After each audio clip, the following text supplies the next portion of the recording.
Hello, Princess on a Pillow here. I am here to do a review slash recap with my opinion on 90 Day Fiance Before the 90 Days, Season 7, Episode 8. It's titled For Whom the Bells Tolls. Let's get started. First couple is Brian and Ingrid. It's the morning after the condom incident. Ingrid is at her home. She said her and Brian have not spoken since the incident. Ingrid said oral sex is more intimate and they are not there yet, and that is why she told him no. Ingrid said Brian was too eager. She said he was eager like he was dying. She said he is crude, a brute, and incomprehensible. She is so disgusted with him. She doesn't even know if she wants to see him ever again. Next, we see Brian. He's getting a shave. Brian said Ingrid was looking for a way out because she doesn't want to be with a guy with a disability. Well, if that's the case, Brian, why did she go with you to your hotel room? Huh? Why did she put on the skimpy bra and panties you bought for her? Why did she get in bed with you? Why did she allow you to rub lotion all over her? Huh?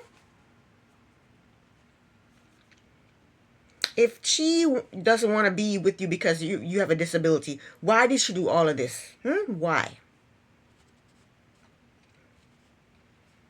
He is the one who dropped the ball by not having a condom. He messed up, not her. He messed up. And why did he think she would have unprotected sex with him? Especially when he says when he comes to Brazil, he never ever spends the first night alone. Like women chasing after him, jumping in bed with him.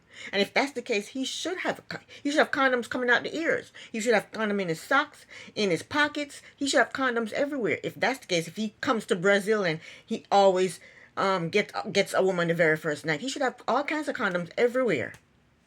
He's full of crap. He blames Ingrid because he can't take the responsibility for anything. He can't take responsibility for anything, so he blames Ingrid. So he called his sister for advice. What kind of advice do he need? He's a 51-year-old man. When you treat somebody badly, you apologize to them. What is his sister going to tell him that's so, that he doesn't know already? He's 51 years old. He told his sister what happened, and his sister basically told him he was wrong. And she said the same thing Ingrid said. She said it's an intimate act and they don't know each other yet. They don't really know each other yet. But my real issue is he didn't have to get upset. He didn't have to get mad and act like a little bitch because his feelings got hurt because she told him no. He didn't have to get upset. He could have just said, okay, we'll cuddle tonight and then tomorrow I'll go get us some condom. That's all he had to do. But no, he acted like a little bitch. He got up, he walked out, he got mad, threw a tantrum. You didn't have to do all that. You're an adult. You're a grown man. Act like a man.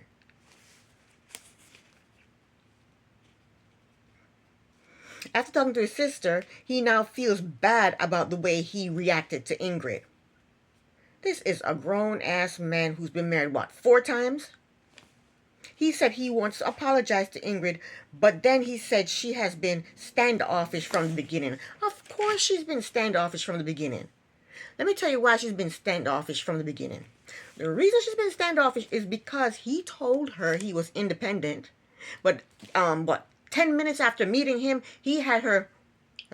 I was eating grapes earlier. 10 minutes after meeting him, he had her on her knees trying to put his... What was it? Trying to install his handicap apparatus on his rental car. And she even broke a nail trying to do that. But he told her he was independent. So why didn't he do it? She even had to help him in the shower. But he said he's independent. Then he wanted her to help him with his catheter. But he said he's independent. Then she found out that he lied about his age. It's a whole bunch of shit. It's a whole bunch of reasons for her to be standoffish.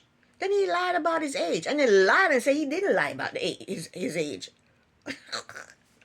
Then she found out that he was a drug addict, an alcoholic, and a drug dealer. Then he told her that he left his ex-wife. He just left her. One day he just left her. He was tired of her, so he just left her. Then he told her that he think the ex-wife put a hit on him, and that's who was trying to rob him for his car, and that's how he got paralyzed. I mean, he's got too much going on. No wonder she's standoffish. I would have ran for the hills. I would have ran for the hills.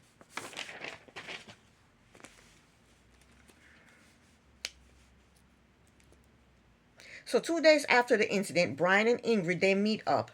Brian is an ass. He's a total ass. He can't even apologize properly to Ingrid. He says to her, I'll take the blame for this one. Is what he says to her. Then he said, I thought you told me to stop because I'm in a wheelchair. Ingrid told him that had nothing to do with it. Brian told her, well, I'm confused. She said, well, you created confusion in your head. So he asked her to explain to him why she said no. Why she have to explain to him why she said no? No is no. She don't want to do it. She don't want you to do it. No. Why she got to explain that? So she told him that oral sex is intimate. She told him the exact same thing his sister told him. Oral sex is intimate. He said, well, it's a present. She told him that he should have asked her. She told him that he always respected her when they were talking online. He respected her, but he comes to Brazil and becomes a monster. That's what she told him. She told him he came to Brazil and became a monster. So he finally apologized to her. Finally told her, I'm sorry. I am truly sorry. He finally apologized. So she forgave him, and they made up, and then they made plans to take a trip to another city. And that's the end of them. Next is Niles and Matilda.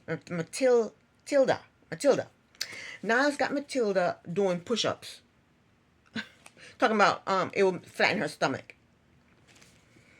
So next they go on a shuttle, and Niles is taking Matilda to a special place where he can propose and let her down easy, let her know that he can't marry her, during this trip.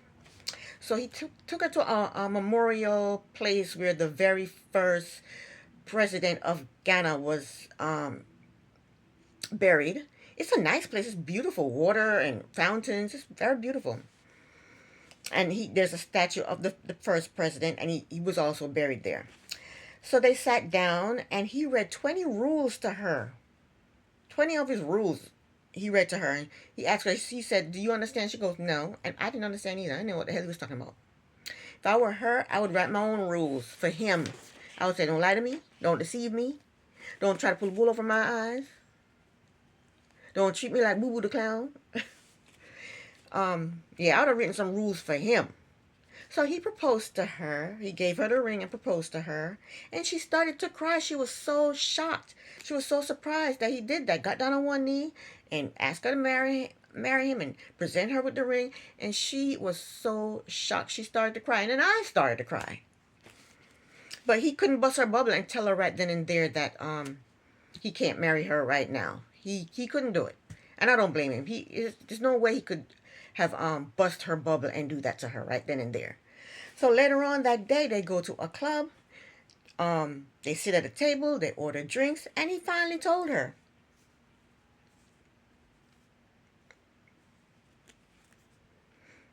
He told her he didn't think they could do the wedding this trip. And she asked him why. And he said, it's not enough time to get to know you. She said, why did you let me tell my people that we were getting married? She told him, it's a disgrace. She said, now she feels she's going to be disgraced and people will laugh at her. She said, what do you want me to do? What do I tell them? He told her to show them the ring and let them know that he is committed to her and they'll get married later. Matilda is devastated. She said she feel like dying. She got up from the table, she walked away, and she said, I want to go home. That was the end of Matilda and, what's his name? And, Niles. Matilda and Niles. Next is, I hope I'm pronouncing her name correctly. It's Via and Sunny. It's the next morning, and they are cuddling in bed. Sammy got no action. Sonny got no action that night, the night before. Apparently, Via did not shave her legs. Sonny said her legs were prickly. Why wouldn't she shave her legs? Why? Why wouldn't she shave them disgusting legs? Next, Sonny goes out to get them some chia drink, coffee, while Via gets dressed. I hope I'm pronouncing her name right. After she got dressed, she FaceTimed with her ex, Rory. She told Rory that she is scared to tell Sonny that he came with her on the trip. Rory told her it's wrong not to tell him. So she got off she up and got off the phone with him because she didn't want Sonny to come into the room and catch her FaceTime and Rory. So she got off the phone with Rory real quick. Sonny comes back into the room, and then they leave to go sightseeing. Sonny took her on a gondola ride. I love a gondola ride. I would love a gondola ride. I've never been on one before. I would love one. And they're having a good time. They're hugging, they're kissing, they're cuddling. They're having a good time. But 2 hours later, after the gondola ride, production let us know that Sonny saw a photo of a photo on Via's phone of her and Rory on the plane traveling to South Africa together. Sonny is highly upset. He is cussing Via. He's walking off. Via and the cameramen are following him. She's trying to talk to him and she's grabbing his arm. He told her to get up She's trying to grab his arm to get him to stop walking and listen to her. He told her, "Don't touch me. Go touch your ex-boyfriend." He finally stopped walking and she told him that she brought Rory because she didn't feel comfortable flying by herself. Sonny said, "But so did you tell me?" She said, "No, I didn't tell you because you would have flipped the F out."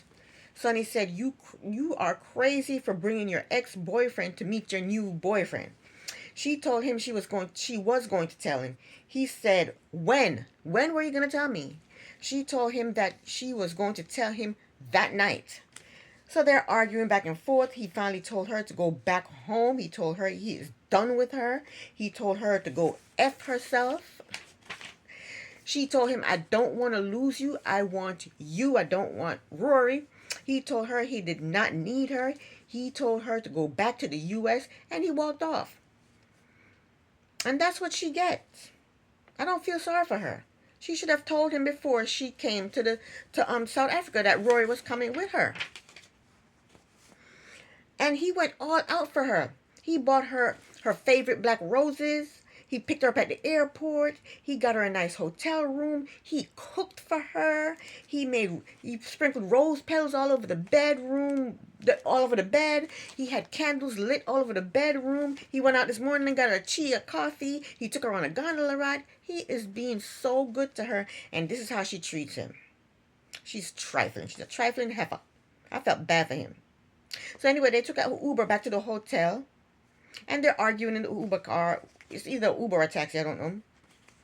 So when they got to the hotel, Sonny's getting his stuff together because he said he's leaving. He said he's going home. He's not staying there with her. He said she lied and she doesn't even apologize. He said she doesn't even feel ashamed. He said she messed everything up. He said if she can sneak around and do something like that, then what else can she do? He said he don't trust her. He said he can't be with somebody like her. And he got his stuff and left out. The producer talked to him for a little while, and he told the producer that she broke his heart. Next up is Vanya and Bojo. Sorry, people. Sorry. Vanya is running through the airport trying to catch her connecting flight, and she's running 5-inch heels. Why would she do that? Why? She ended up missing her connecting flight, so she got to book herself another flight. And she still haven't heard from Bojo, but she's hoping that he'll be at the airport to pick her up. So then we go to Croatia, and we met Bojo. He's 38 years old. He's very hairy, and he's very short. He said he plays semi-pro basketball. He told us that he was in love once, but he put sports before the lady. The lady left him and broke his heart. He said they were together for 6 years, and he has not had a serious relationship since then. He said 8 months ago, he met Vanya on a dating app. He said he stopped talking to Vanya because him and his ex-girlfriend, they were trying to get back together, but it didn't work out. Vanya thinks he's a comedian. He thinks he's funny like Eddie Murphy. He said he liked living with his mother and his aunt because he loved to listen to them gossip. He said they pray, his aunt and his mother pray constantly for him to find a wife. He prays for a job and an apartment. That's what he's praying for. He said that his mother does not know anything about Vanya. He doesn't know Vanya exists. Bojo and his mother, Bojo said he has not told his mother about Vanya because basically he does not want her to get her hopes up high. And he's trying to find the best time to tell her because Vanya is coming the next day. She's arriving in Croatia the next day. I would like to know why the mother thinks there's cameras in her house, though. Why is there cameras in her house? What's the purpose? If he doesn't know, she doesn't know anything about Vanya coming. She don't know anything about Vanya at all. Why does she think that there's cameras in her house? Because she's talking to the camera. The cameras are there in the house. You know what I'm saying? He also does not want to tell his mother about Vanya because he said his mother will pressure him to tell Vanya things he's not ready to tell her yet. What things? Later that day, Bojo and his mother, they go to mass, and she talked to the camera. Why she think the cameras are there? She talked to the camera, and she let us know that she is worried about Bojo. She wants him to get married and start his own family. What do you mean get married and start his own family? First he has to get a job, then he has to get an apartment. How you going to get a wife and start his own family and he has no money and he has nowhere to live? Let's do this in order, mother. Let's do it in order. Get a job, get up an apartment, and then find your wife. And then have the kids. After mass, they go to a market, and Bojo told his mother that he met a girl, and the mother is shocked. He told his mother that her name is Vanya, and she is from Bosnia, but she lives in Florida. And she is coming there to Croatia for them to meet.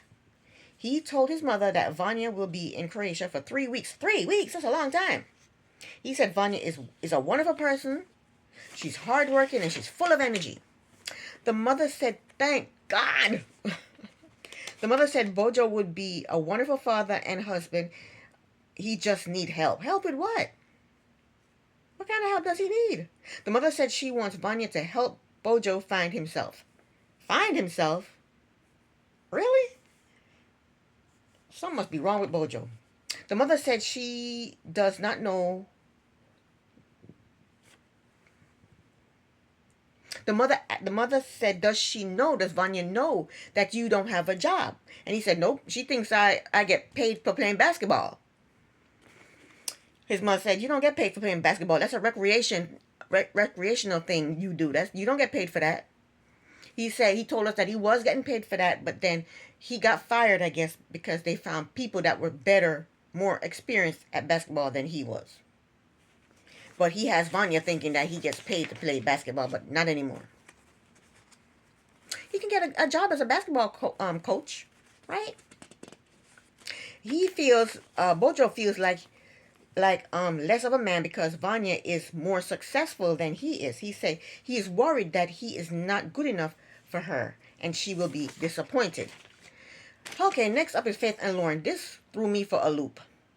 Faith and Lauren are flying to Faith's hometown so that Lauren can meet her family. Lauren let us know that he is not dripping anymore or leaking anymore. That's very good, Lauren. Very good. After the plane ride, they are in a taxi, and Lauren told Faith they're in a taxi on the way to the hotel because they're not staying at her parents' house or her family's house because the family doesn't have room for them to stay there. So they're going to stay at a hotel. So they're in a taxi on the way to the hotel, and Lauren told Faith that he is a bottom in the bedroom and he doesn't use his penis. I'm so confused. Faith said, really? Lauren said, yeah. And then Faith then told him that she's a bottom also. So these two don't even match sexually or physically. They're not a match physically because they're both bottoms. Lauren told her he can do both. If push comes to shove, he'll do both. He'll do bottom and top. But he won't be doing bottom with her. He has to be do top because she is bottom. They confused the crap out of me. I don't understand what's going on. And these two, they've been talking for, I think, 2 years online. Why didn't they know this about each other? Why didn't they know that they were both bottoms? Why don't they talk? They need to go someplace and talk about this stuff.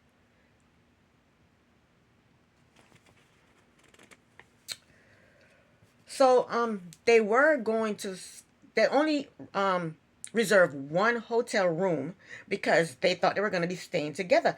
They didn't know that Lauren was going to be unfaithful to her and catch gonorrhea. So they only booked one room. So now at the hotel, Faith says, "Can I have another room?" She wants another room. She don't want to stay in the room with Lauren, and I don't blame her. She don't want to sleep in the same bed with him with his gonorrhea self and use the same toilet with him with his gonorrhea self. No, she don't want to do that. So she booked. She got herself another room at the hotel, and Lauren got pissed. He was pissed. He said, "We don't have that much time to spend together. That's your fault, Lauren. That's your fault. You're the one that cheated and got gonorrhea. You're the one messing it up." So the next day, Faith wants to take Lauren to this private island. She wants to spend some alone time with him before he meets her family. So they get on a bus, and they're talking. And Lauren found out that Faith is not taking hormones because hormones are too expensive, she said. But Lauren liked the person that he's intimate with to take hormones.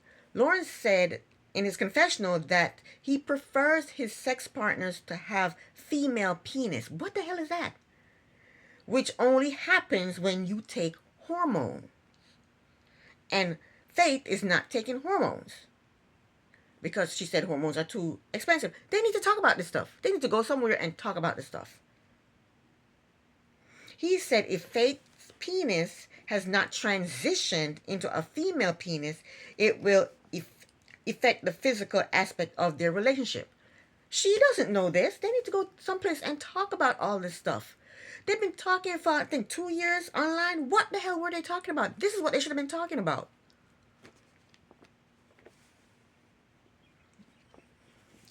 I mean, they don't know anything about each other physically. He didn't know that she is not taking hormones, and he wants the person who he's physical with to take hormones.